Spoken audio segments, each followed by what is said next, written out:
পরিশ্রমের মানুষের গুণ কি জানেন? সে কাজটারে খুব ভালোবাসে, কাজটারে খুব ভালোবেসে যত্নশীল হয়, যত্ন করে সব কিছু করে। যত্নে রত্ন মিলে।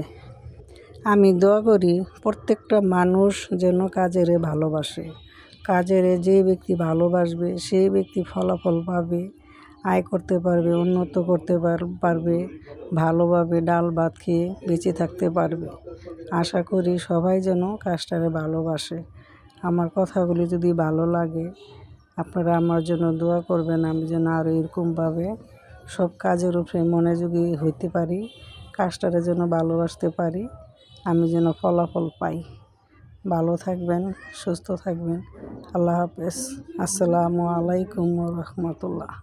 আপনি যদি সারাক্ষণ চিন্তা করতে থাকেন যদি ওই জিনিসটা থাকতো তাহলে আমি সুখী হতাম, যদি অমুক সমস্যাটা চলে যেত, ওই মানুষটা আমার জীবন দুর্বিষহ করে তুলেছে, যদি সে একটা বাসের ধাক্কা খেত আমার জীবনটা কত ভালো হয়ে যেত।